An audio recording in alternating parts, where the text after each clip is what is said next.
Okay, Shalom Aleichem Rabotai.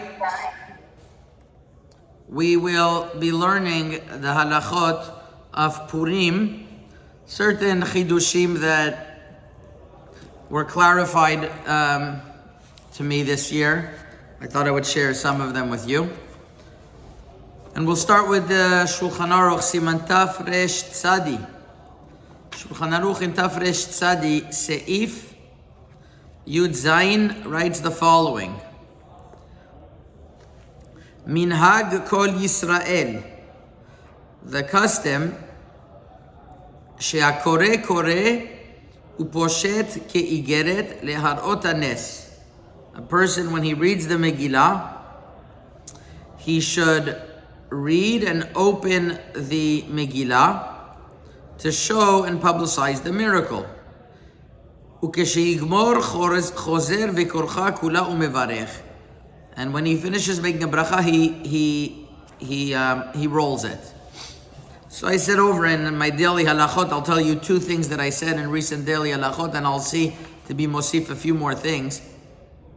Is that the common custom, if you take a look at most people, what they do is that they take the Megillah and they open it and they fold one page on top of the other, and then they make the bracha. And indeed, that's what the Mishnah Berurah writes. Poshet, hainu sheposhta kula ve'enu manicha kirucha. He opens it, and then he'll make the bracha. But in truth, the Shulchan Aruch is mashba that he reads it, and as he reads it, he opens it up. And if one looks at the sources, he'll see that this is really coming from Rav Hai Gaon, and there are two girsaot. What the girsa in Rav Hai Gaon is, the Beragol already brings this. The Rambam's girsa is kore uposhet. As he doesn't unroll it from the beginning, he doesn't have to do that. As he's reading, he unrolls it. However, the tour seems to understand, like the Ma'aril, that it's poshet ukore. They had a girsa in Rav Hai Gaon that the minhag is to be poshet ukore. That first they unravel it and then they read it. And in truth, one would think that when the Mishnah Berurah says that you have to unravel it and then read it, that's also the opinion of Shulchan Aruch. But this is why you always have to dig deeper and look in the sources, and you'll see that the Mishnah Berurah is not explaining, and he does this a lot. He's explaining what the halacha is that he wants you to keep, and using the Shulchan Aruch as a springboard. But if you want to know really Dad Maran, you have to go back to the Bet Yosef and figure it out. And this is a classic case that the opinion of Maran is that you read, and as you read, you open it. And this was indeed the Minhag in Morocco. Rav Meir Atiyah brings, this was the Minhag. Rabbi Baruch Toledano just brings Kore uposhet. As he's going along, he reads it and he opens. The Sefer Nahar Mitzrayim, Minhage Egypt, write that this was the Minhag. The Shalmei Tzibur, if I'm not mistaken, writes this way. Rav Ovadia Yosef and Chazon Ovadia brings this as well, that this is the opinion of Maran. He brings, Rav Ovadia, that however, it's good to be machmir, like the opinion of the Ma'aril and the Tur of Poshet Ukore, because miyotov al tikrara, why not? You're not losing anything out. Which is interesting, because we don't have to do that according to Maran. And the Minhag in Morocco, I looked into this, is that in Morocco, indeed, they read, and as they read, they unraveled it. And it's not so simple to say, well, why not be Yotze Likul Alma? Because a lot of times people do that, and then it falls, and it could lead to a bizayon of the Megillah. So one does not have to, if he feels, even, although Rav Ovadia Yosef says to be machmir, our minhag was kipashtu divrei Maran, kore uposhet. So that's an interesting point that I know that some people are not omed on. I believe the Shir Knesset HaGedolah says this as well, if I'm not mistaken, that kore uposhet means as you go along, you open it. So that's one detail. Next is there was a few minagim in Ofen Kriyat HaMegillah. First of all, the Rama brings that there are 4 psukim that we say out loud. V'yesh shekadvu shenoagim lomar 4 psukim shel geula bekol ram. Dehainu, ish Yehudi, umordechai, ליהודים הייתה הוריו שמחה, and כי מרדכי יהודי. Our minhag is to add on 2 more psukim. Number 1 is כי אם החרש תחרישי בעת הזאת. כי אם החרש תחרישי בעת הזאת, רווח והצלה. Yeah, that's one pasuk we add on.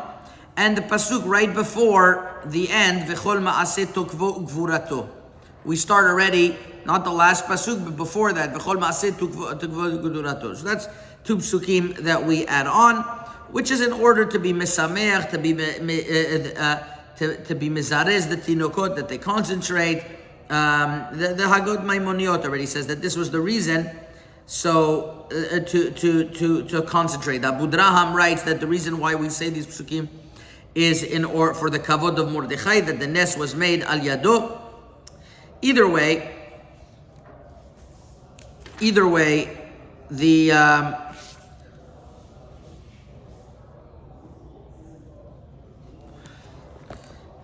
it's these are minhagim that are important. You'll see what the importance of minhagim is. Let me give you an example.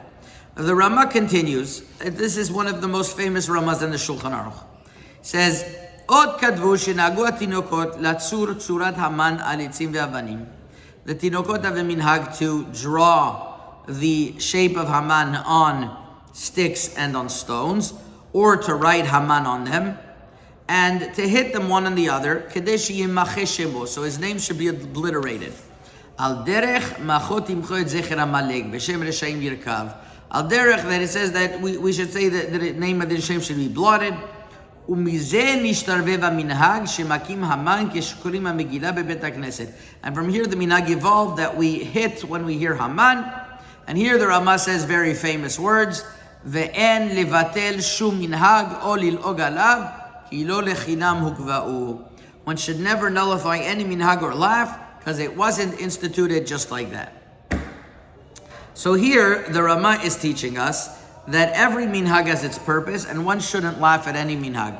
In truth, when I was growing up, whenever Haman was said in Bet HaKnesset, you'd have elderly people yelling and belting out, Arur Haman, in the middle of the Megillah, Baruch Mordechai, Zachur Latov Charbona. And I was like, wow, this is a hefsek. Why are they speaking in middle of the Megillah? I don't know if you've ever seen this before. Mamash in middle of the Megillah, they yell out, Arur Haman, Arur Haman. The question is, on one hand, we learn Shulchan Aruch, and Shulchan Aruch tells us not to speak in the middle of the Megillah, that's a hefsek. And on the other hand, you see the Rama telling you that every minhag is important. So what are we supposed to do? Should we follow this minhag? Should we not follow this minhag? It's a struggle. So the rule of thumb and the status quo, if you haven't been following the shiurim by now, is that you always give the benefit of the doubt to the minhag, and eventually you'll find a source. And indeed, the source to this minhag is none other than the midrash.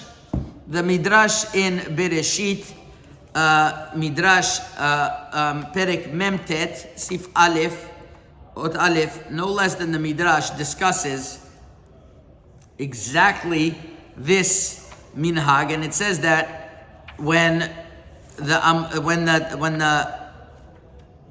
Chazal were listening to the Megillah, we see from over here, Mechase ani me'Avraham, Rav Yitzchak patach, Zecher tzadik livracha, Shem l'shem yirkav. Anytime you mention the name of a tzaddik and you don't bless him, you violate an aseh, says the Midrash. And anytime you hear a Shem Arasha and you don't curse him, the same thing. And Rav Shmuel bar Nachman says, I'm sorry, that Rav Shmuel, Rav Nachman, and Rav Yonatan, when they would get to the pasuk in Esther, Asher hogla Yerushalayim imagola im Nebuchadnezzar, as soon as Rav Yonatan would hear the name Nebuchadnezzar, he would yell out, Nebuchadnezzar, shachik atzamot, bone crushed. And when Rav would read the name of Haman on Purim, he would say, Arur Haman, Arurim Banav.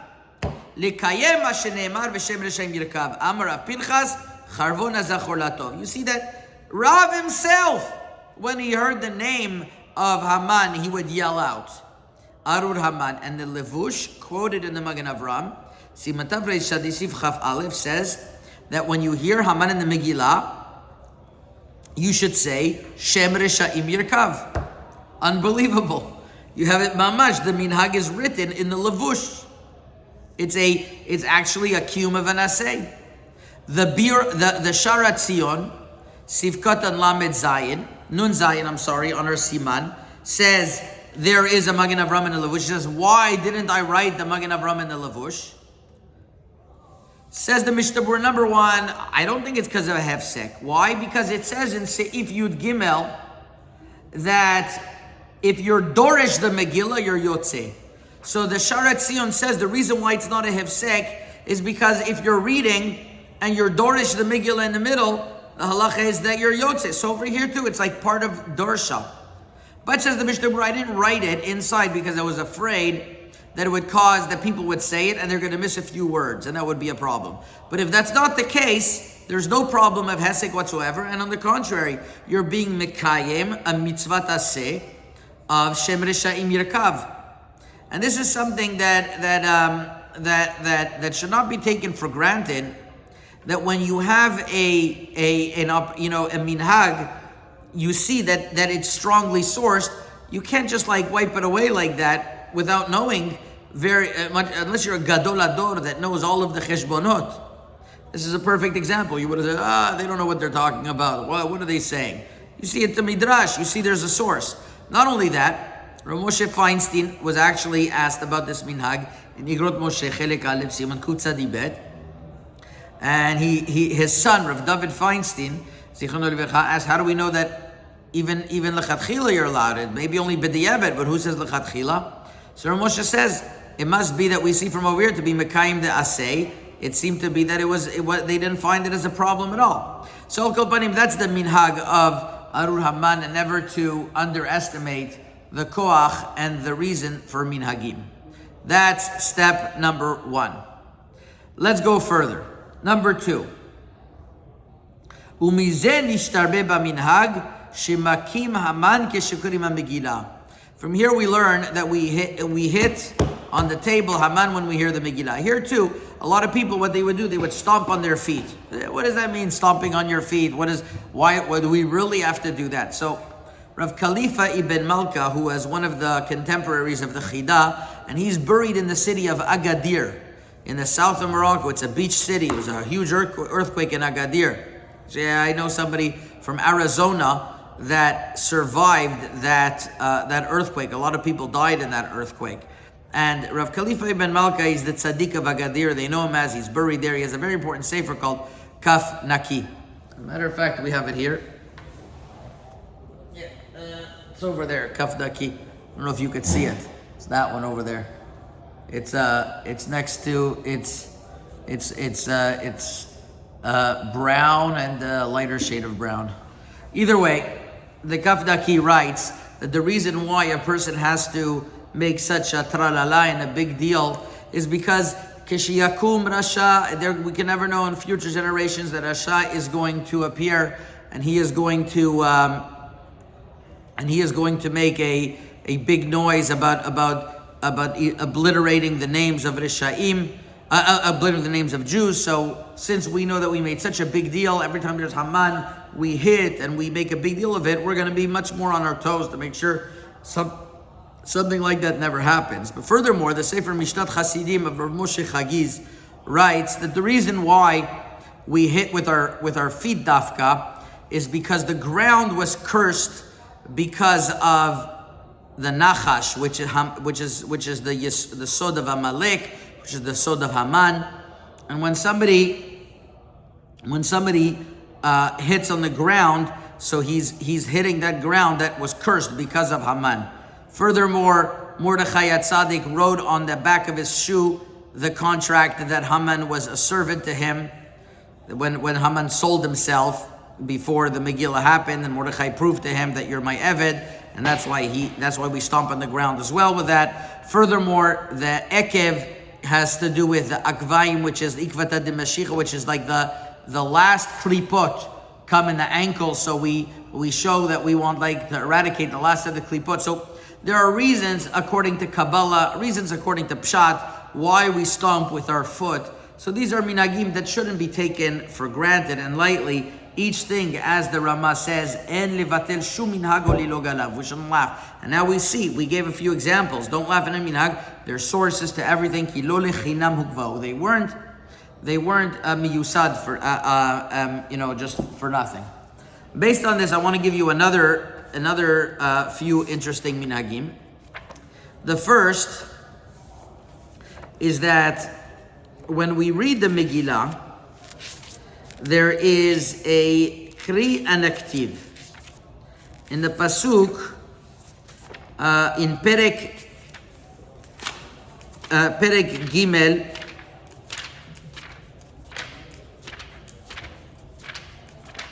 one moment.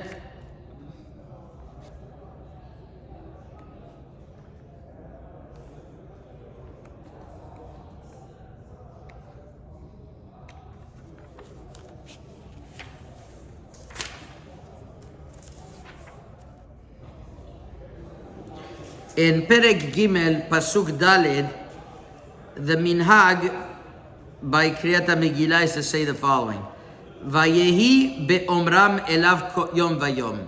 When they kept on telling Mordechai, why don't you bow down to Haman? Vayehi be'omram elav. Now, the way it's written is be'omram. The way it's read is a kri. Vayehi ke'omram elav. It's a classic case of ktiv and kri. Now, usually we don't read both; we only read one of them. But our minhag, and this is the minhag of Ashkenazim as well, is to read it vayihi be'omram elav kol yom, vayihi ke'omram elav kol yom. We repeat it. Why do we repeat it? Usually, a kri and a ktiv you don't repeat; you only say it once. That we go over it again. So in truth, Rav Ovadia Yosef in Chazon Ovadia Purim, Daf Peichet, says that even though some read it twice, the right custom is not to read it twice. One should only read the pasuk once. Vayike omra velav kol hayom. You don't have to read it twice. But in truth, our minhag for generations has not been that way. And the Sefer Minchat Shai, which is a popular Sefer of Dikduk, writes that the reason, there's a reason, according to the Midrash, why we read a Kti and Ktiv. You see, when Haman and people were pressuring Mordechai to bow down to Haman, so they said, we don't understand why you're not bowing down. The Midrash writes, Hare Yaakov Avinu and his family bowed down 22 times to Esav. 15 because there was 11 children there. Binyamin wasn't there. So plus 4 wives, that's 15. 11 plus 4 plus 15. Plus Yaakov Avinu bowed down 7 times. 15 plus 7 is 22. And since they bowed down he bowed down 22 times, so vayi be'omram elav bet, vayi ke'omram chaf bet, vayi be'omram ke'omram chaf bet times. Why don't you bow down? So Mordechai lo yichra velo yishtachaveh says, I'm from Binyamin, I don't bow down. So says the Minchat Shai, that's the remez. Why we read it twice, to give you that remez. There's others brought down I'm reading from the Kuntrus of Rav Moshe Nahon, brought down in the Sefer Magen Avot, Orach Chaim, on the Minhagim of Tangiers. He brings also from the Sefer Zocher Brit Avot, that gives another reason why we read it 22, because the Torah was given in 22 letters, and therefore Mordechai says to Haman, with Chav Bet Otiyot of the Torah, I'm not going to violate one iota, and that's how we pushed them off. Either way, every minhag has its reason. So this is another example. I'll give you. So this is another point, how we see how minhagim come into play, and each thing has its reason. I'll tell you a few more he'arot regarding Purim. Number one is that our minhag is to read Michamocha on Purim, correct? We read on Shabbat Parashat Zachor. We read in the Bet HaKnesset the long Michamocha that was written by Rav Yehuda Levi, the Bala Kuzari. He writes a whole beautiful rendition of the Megillah in a form of a poem, and we read it. Now, where do we read it? Really, the proper place to read Michamocha is in Psukei de Zimra. And the proof that it's in Psukei de Zimra is because the way he ends off Michamocha is exactly it flows into the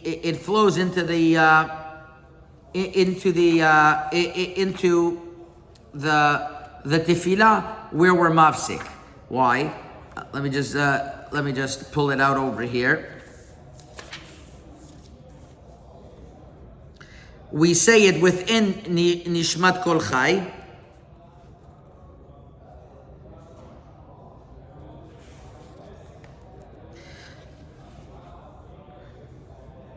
Right before Matzil umatzil ani mechazak mimenu.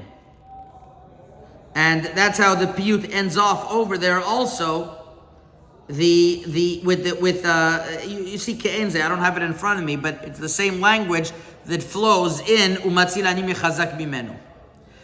Now, there were those who over generations said it's a hifsek. Our minhag was always to read it betoch the nishmat. It became common that since it's very long and people aren't used to it, they read it after Kaddish Titkabel.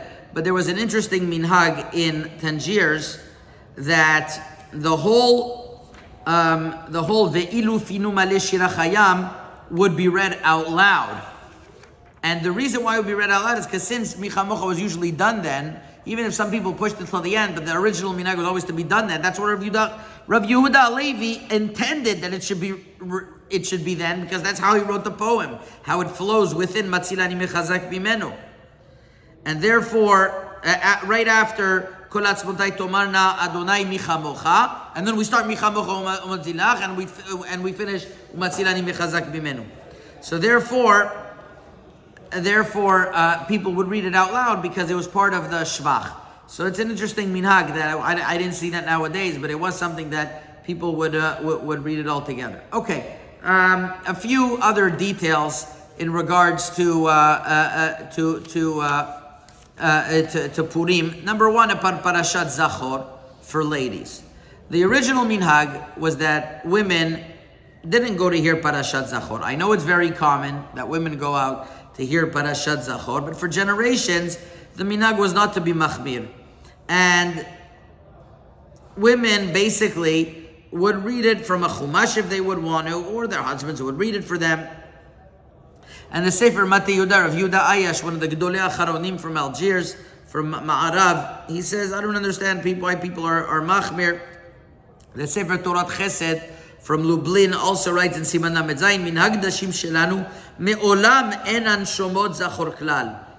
And en mira oy le'achmir bazeh, and it's a chumr dati lidei kula, because the women come, and then they're going to come be mitarvev with anashim. The Chazon Ish also, and Agud Chazon Ish Dafresh Yudalid, women don't have to hear Parashat Zachor.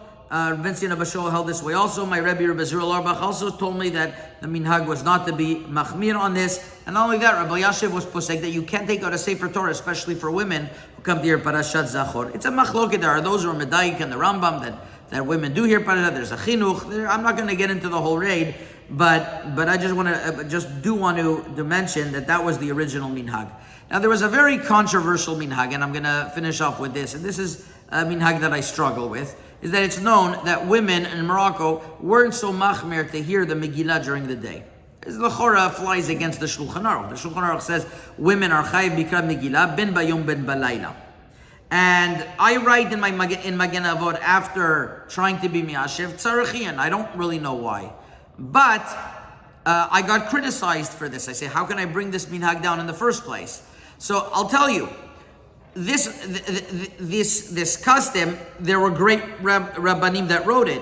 Rav Chaim Misas writes from Rabbi Yaakov Berdugo, one of the elderly Berdugos from a few hundred years ago, Sarfei Kodesh. He brings this minhag, and they justify, since because women are asuk beoto ayom, dealing with everything, so they're oskim beo mitzvah, so therefore they don't listen. It's not such a strong ta'ana, and really, if a woman nowadays, Baruch Hashem, she's not as busy, or she's able to do it, she shouldn't rely on this, and she really should try to hear the Megillah. But I don't have the audacity to say something that Rabbi Yaakov Berdugo, Rabbi Chaim Misas, who was the Rav of Rabbi Baruch Toledano, the father of Rabbi Yosef Misas, he was a great tzaddikim. He wrote in his sefer Lekat HaKemach that this was the minhag. I'm not going to come along and start just wiping it off. It should be mentioned. At the same time, it's a minhag that Rabbi Machluf Pachima, who was nifter a few months ago, one of the great lamdanim of Moroccan Jewry. He wrote a letter in Magen Avot Yoredeya that's very important. He said, what does the word minhag mean? The word minhag means is that yesh, if the tzibur is noeg a certain way, yesh lahem al ma lismoch. You want to privately be machmir, you could go privately be machmir, but if the tzibur is doing something and yesh lahem al ma lismoch, you can't be moche. So this is an example of a very weak minhag. And it's something that definitely, if a person wants to be machmir, of course they should. But it should be mentioned that there was such a minhag that Gdolim did speak about it. I wouldn't say endorse it, but they justified it. And it could be for the women in those days, it was harder. They thought maybe they won't concentrate the whole thing anyways. And for example, there was also a minhag, this is on the same thing, that there was a minhag brought down in the Sefer Noeg B'Chochma, that women wouldn't make a bracha on the Megillah. Nagua Am writes, women wouldn't make a bracha on the Megillah. Also, l'chora doesn't make sense. Why shouldn't they make a bracha on the Megillah? So if you look deeper in the Minhag, you could see that some justify this because, in other words, not only by Moroccans, by the way, the same thing too is the Sefer Yafil Alev writes, Lo nagua nashim levarech le'atzmam shum bracha. The reason is that a lot of women in previous generations, they wouldn't be able to concentrate on the whole Megillah. A lot of them didn't know Hebrew. When I asked Rabbi Shalom Misas about the minhag of a certain minhag of ladies making a bracha on the mitzvah taseh shazman grama, he laughed at me. He says a lot of them, they didn't know how to make a bracha bichlal. They would pray by the mezuzah, and that was their bracha. They were big tzaddikot, much bigger than me. Their place in Olam Haba, I wish I could get to one day. But they didn't, not all of them were mechunech in brachot. So a lot of them, they didn't make a bracha because it would have been a bracha levatale if they don't concentrate on the whole thing. But nowadays it's different. Nowadays women are able to concentrate, so of course they should be mevarach. And Rav Avad Yosef says this as well. If you take a look at Vayomer Yitzchak, Rabbi Yitzchak ben Walid, right over here in the background, you can see first edition Rabbi Yitzchak ben Walid on the wall from 1784 or something, 86. Rabbi Yitzchak ben Walid writes explicitly what nusach a woman does when she hears Birkat HaMegillah. There's three nuschaot. Our minhag is to say she should say Lishmoa Megillah. So the minhag evolved. Obviously, you see, it's not like it was a Yusef minhag that there's a shita that women don't make a bracha. It evolved because of a reason. What was the reason? Because the women kind of couldn't concentrate. But if they concentrate nowadays, they should. And they should also listen during the day. So these are sometimes minhagim that everything you have to look in, and you have to be very careful with a lot of yirat shamayim, and to know what is applicable nowadays, what is not. Okay, I think we spoke about a few important he'arot regarding Hilchot Purim, and Bezat Hashem, this should be our last Purim, and we should be delivered already. Well, Purim is never nitbatel, but it should be our last one in Galut. Chazak u'baruch.